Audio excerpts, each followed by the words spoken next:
नमस्कार, आप देख रहे हैं न्यूज इंडिया, आपके साथ मैं हूं चारुल शर्मा। सीधा रुख करते हैं इस वक्त की बड़ी खबर का।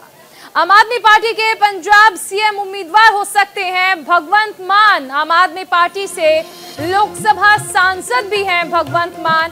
पंजाब में सीएम चेहरा हो सकते हैं भगवंत मान। सांसद भगवंत मान को सीएम चेहरा बना सकते हैं केजरीवाल। इस वक्त की बड़ी खबर, भगवंत मान हो सकते हैं आम आदमी पार्टी की ओर से सीएम उम्मीदवार।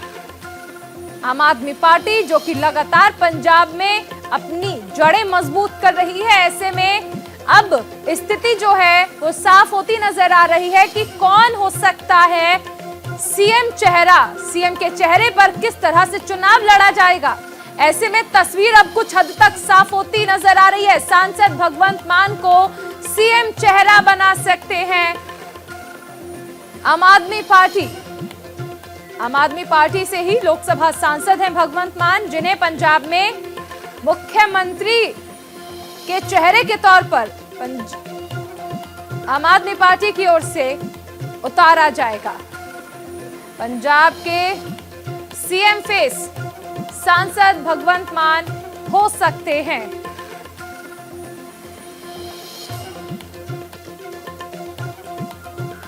तो इस वक्त की बड़ी खबर आपको बताई जा रही है, आम आदमी पार्टी के पंजाब सीएम उम्मीदवार हो सकते हैं भगवंत मान।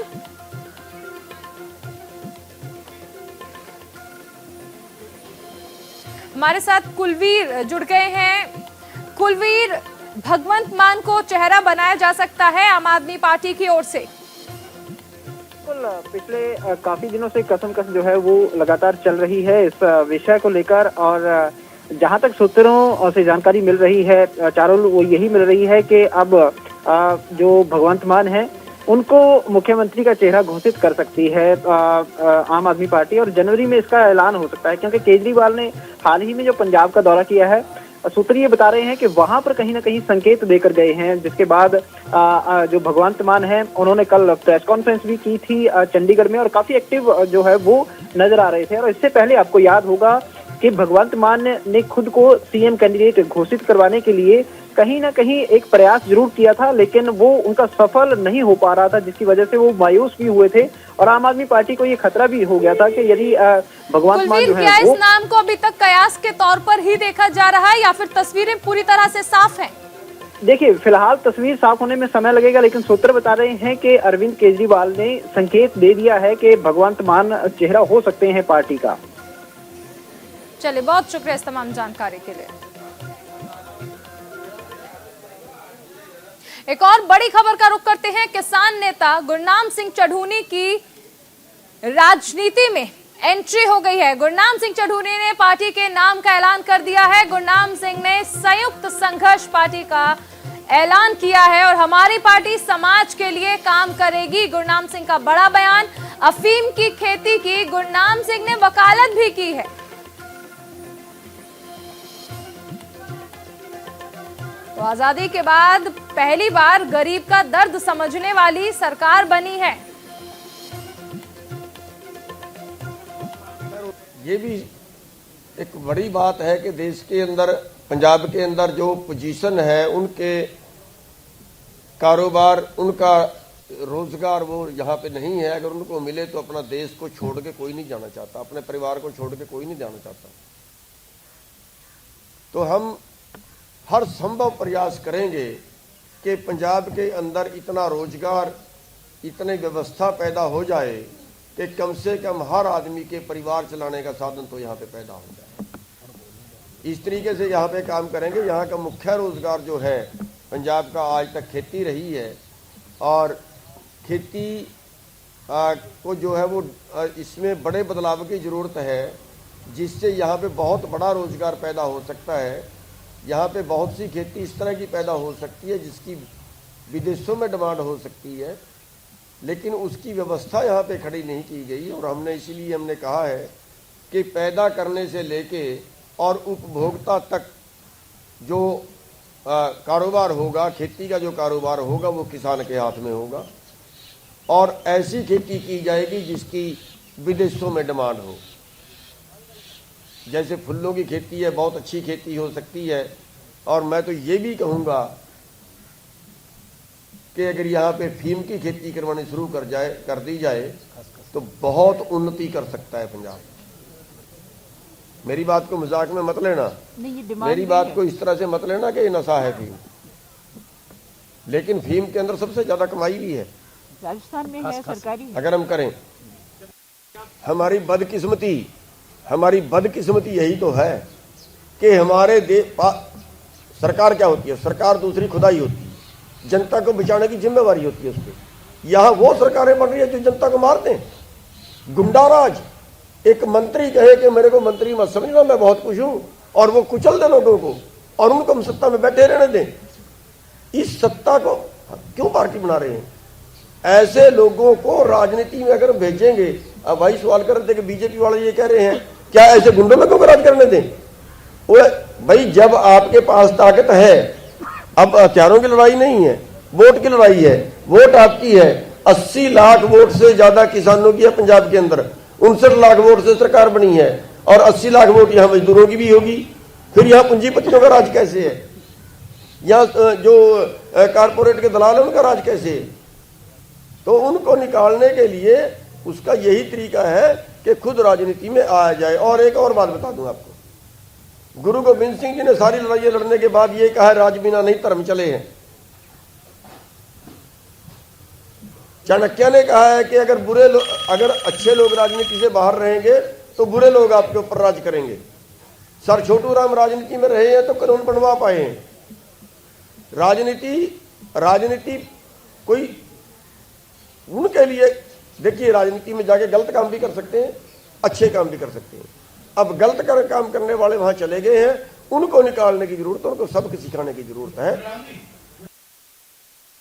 क्या इलेक्शन केवल बीजेपी को ही लड़ना चाहिए, या जो राजनीतिक पार्टियां हैं, या ये कोई बिजनेस है कि इस वाला इधर वाला बिजनेस छोड़ के उधर वाला बिजनेस में क्यों जा रहा है? क्या नहीं, मैं पूछना ये चाह रहा हूं कि बीजेपी ये कह रही थी कि तो पहले ही कह रही थी कि इलेक्शन लड़ेगा मनोबल तोड़ने के लिए, कि इसलिए आंदोलन से हट जाए। क्या बीजेपी को देश को बेचने की छूट दे दें कि वो हमें ताना मारेगी? उस ताने से बचने के लिए बीजेपी को छूट दे दें कि वो सारे एयरपोर्ट बेच दे, सारी वो ट्रेनें भी बेच दे, सारे वो बंदरगाहें भी बेच दे, पूरे देश की कंपनियां भी बेच दे, पूरे देश के बैंक भी बेच डाले, उसको छूट दे दे देश को बेचने की। हम उनको लगाम लगाने के लिए सब कुछ कर रहे हैं। चलिए, तो किसान आंदोलन के खत्म होने के बाद कयासी लगाए भी जा रहे थे कि कई किसान नेता ऐसे भी होंगे जिनकी राजनीति में एंट्री होगी, और एक ऐसी तस्वीर एक बार फिर से साफ हो चुकी है। रुक करते हैं अगली बड़ी खबर का। पूर्व मुख्यमंत्री कैप्टन अमरिंदर सिंह ने पंजाब के सीएम चरणजीत सिंह चन्नी और पंजाब के कांग्रेस के अध्यक्ष नवजोत सिंह सिद्धू और पंजाब के गृह मंत्री पर निशाना साधा है। उन्होंने ट्वीट कर लिखा कि पंजाब के सीएम को पूरे दिन भांगड़ा करने के बजाय अपने गृह मंत्री को सलाह देनी चाहिए कि वो सक्रिय हो जाएं और इनकार वाली मुद्रा से बाहर आएं। मुख्यमंत्री को अपनी पार्टी के अध्यक्ष से कहना चाहिए कि वो अपने बड़े भाई इमरान खान से कहें कि सीमावर्ती राज्य पंजाब को परेशान करने की कोशिश बंद करें। ये ट्वीट है कैप्टन अमरिंदर सिंह का, जिसके जरिए उन्होंने पंजाब के प्रदेश अध्यक्ष, पंजाब के मुख्यमंत्री, गृह मंत्री सभी पर निशाना साधा है। मुख्यमंत्री को अपनी पार्टी के अध्यक्ष से कहना चाहिए कि वो अपने बड़े भाई इमरान खान से कहें कि सीमावर्ती राज्य पंजाब को परेशान करने की कोशिश फिलहाल बंद कर दी जाए।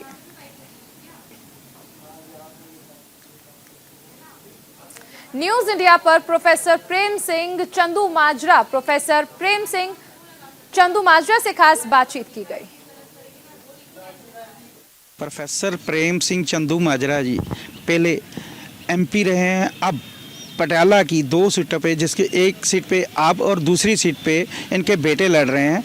इनसे बात करते हैं। चंदूमाजरा साहब, जब खेती कानून पास हुए थे तब बीबा हरसिमरत कौर बीजेपी में थी, बाद में चाहे उन्होंने इस्तीफा दे दिया, आप इसको लेके क्या कह सकते हो? देखिए, आपको मैं थोड़ा सा करेक्ट करना चाहता हूं कि जब खेती संबंधी जो कानून बने हैं, जब कानून बनने लगा बीबा जी ने उस समय ही इस्तीफा दिया था।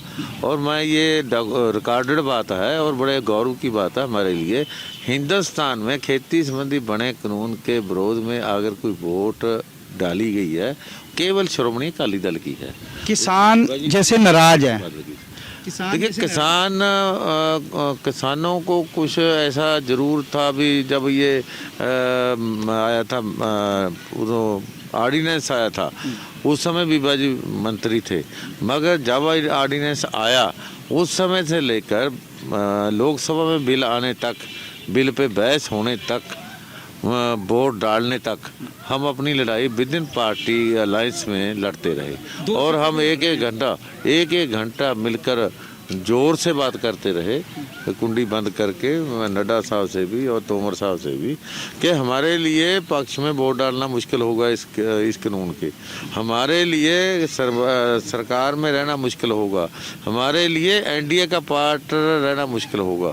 तो हमने बहुत डिटेल से बातें की, मगर उन्होंने उस समय नहीं मानी हमारी बात, अलग बात है। तो जब वो हमारी बात नहीं मानी तो हमने फिर तोड़ दिया रिश्ता, छोड़ दी सरकार। तो इसलिए मैं कह सकता हूँ कि किसानों का जब भी कभी मामला आया तो सबसे आगे होकर हम लड़े। आज लैंड एक्विजिशन एक्ट की बात हुई थी, मेरी लड़ाई हो गई थी मंत्री जी के साथ, जो आजकल वाइस प्रेसिडेंट ऑफ इंडिया हैं, इनके साथ मोदी साहब की हाजिरी में मेरी लड़ाई हुई सीधी, और मैंने अमेंडमेंट डाल रखी थी कानून के विरोध में, और उसमें से 10 अमेंडमेंट मैंने डाली, 10 में से 9 स्वीकार की उन्होंने, फिर मैं विड्रॉ की। और शायद पहली बार होगा कि रूलिंग पार्टी का कोई मेंबर जो है अपनी सरकार के बिल के विरोध में कोई अमेंडमेंट डालता हो, तो मैंने डाला। तो इसलिए हमने जब भी कभी किसानी की बात हुई है हम बिल्कुल आगे होके लड़े हैं। हमने नुकसान भी बहुत बार उठाया इस बात का, मगर हमें कुछ बात का खेद नहीं है, हमेशा लड़ते रहे हैं। तो इसलिए किसान हमारे मदद करेंगे, किसान हमारे विरोध में क्यों जाएंगे। प्रोफेसर प्रेम सिंह चंद्रमाजरा जी का कहना है कि किसान हमारी मदद ही करेंगे। पटियाला से जसवीर सिंह, कैमरामैन साहिल के साथ। और अब रुख करते हैं ओमिक्रॉन से जुड़ी इस वक्त की बड़ी खबर का। मुंबई से आ रही इस वक्त की बड़ी खबर, स्कूल खुलते ही बढ़ा कोरोना का प्रकोप। नवी मुंबई में एक स्कूल में 16 छात्र कोरोना संक्रमित पाए गए हैं।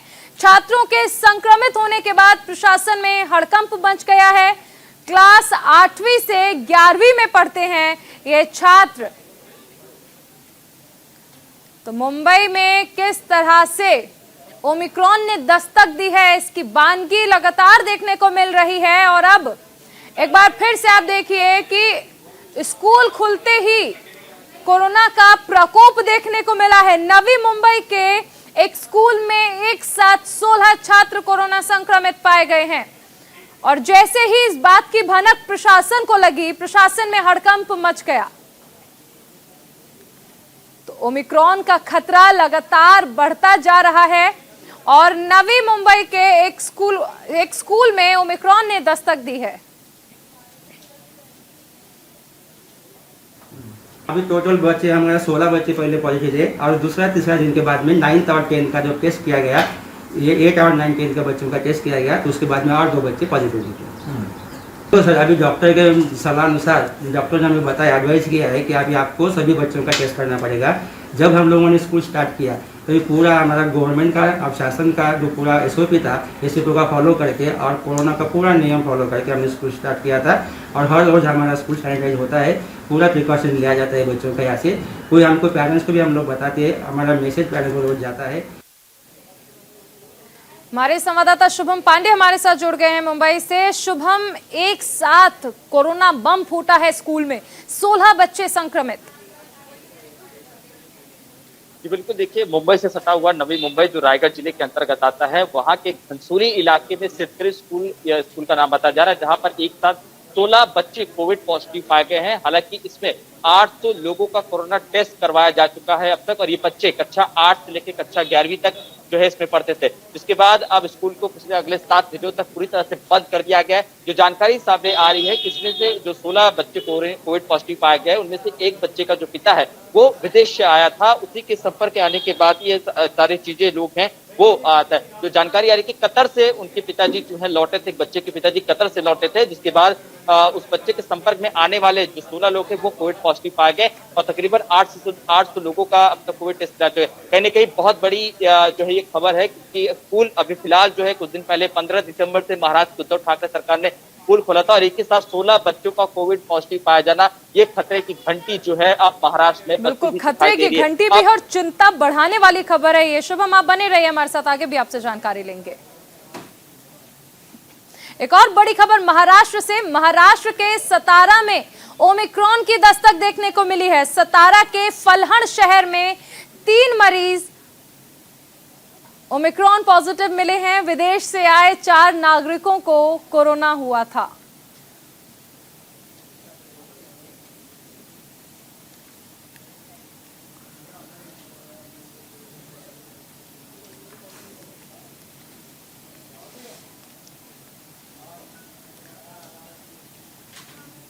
तो महाराष्ट्र के सतारा में ओमिक्रॉन की दस्तक देखने को मिली है। शुभम हमारे साथ बने हुए हैं। शुभम, अलग अलग जगह पर देखिए कि किस तरह से ओमिक्रॉन का प्रकोप देखने को मिल रहा है।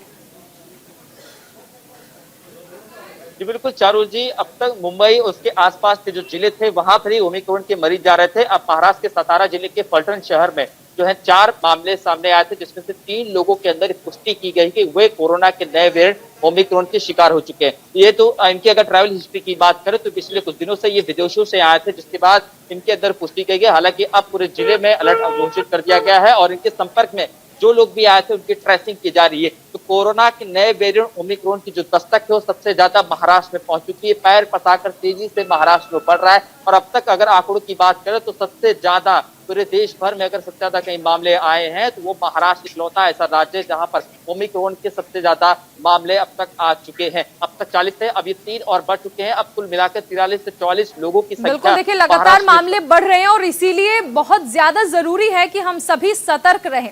आप बने रहिए शुभम, आगे आपसे जानकारी लेंगे।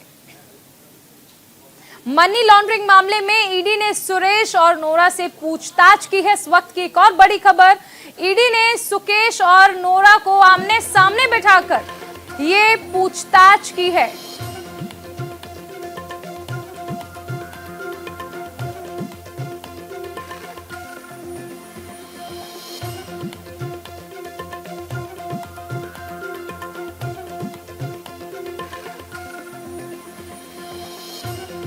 वक्त की बड़ी खबर आपको बताई जा रही है। सुकेश चंद्रशेखर और नोरा फतेही की चैट से खुलासा हुआ था। लग्जरी कार को लेकर दोनों में बातचीत भी हुई थी और फिलहाल दोनों को ईडी ने आमने सामने बिठाकर पूछताछ की है।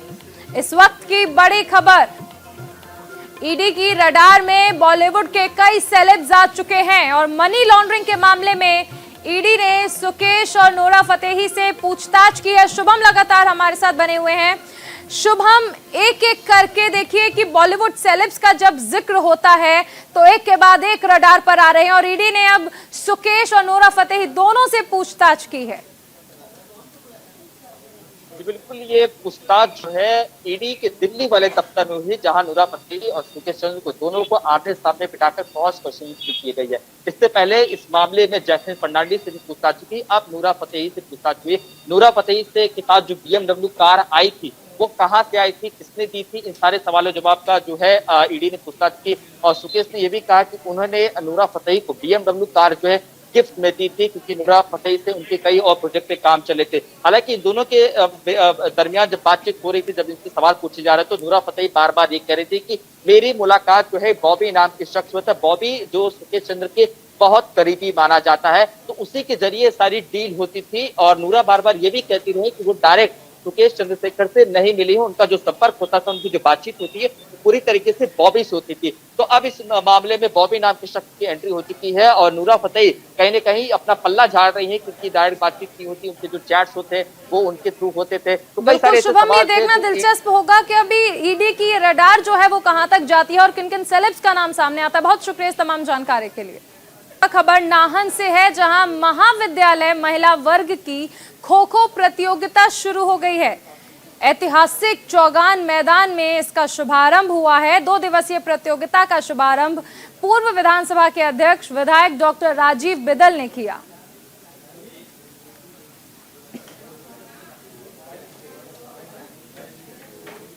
आज नाहन के ऐतिहासिक चौगान मैदान में खो खो की हिमाचल प्रदेश विश्वविद्यालय स्तर की प्रतियोगिताएं शुरू हुई हैं, जिसमें 10 महाविद्यालय की छात्राएं वो भाग ले रही हैं। गवर्नमेंट संस्कृत कॉलेज, गुरु गोरक्षनाथ संस्कृत कॉलेज नाहन इसका आयोजक होस्ट है। हिमालय में जलवायु परिवर्तन, ग्लेशियर में हो रहे प्रभाव परिवर्तन को लेकर शिमला में सुदृढ़ हिमालय सुरक्षित भारत सम्मेलन की शुरुआत हुई। इस सम्मेलन में 50 से अधिक एक्सपर्ट भाग ले रहे हैं। 2 दिवसीय इस सम्मेलन की मुख्यमंत्री जयराम ठाकुर ने शुरुआत की।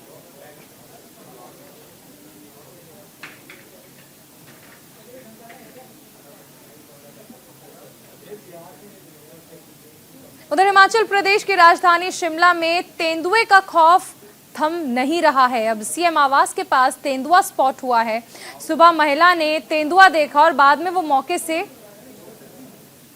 भाग गई। बता दें कि तेंदुए का खौफ लगातार शिमला शहर में बना हुआ है।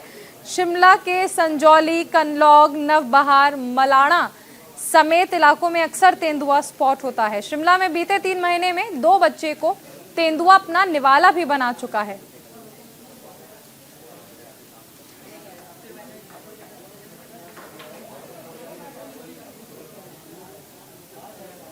बुलेटिन में फिलहाल इतना ही। आप बने रहिए न्यूज़ इंडिया के साथ।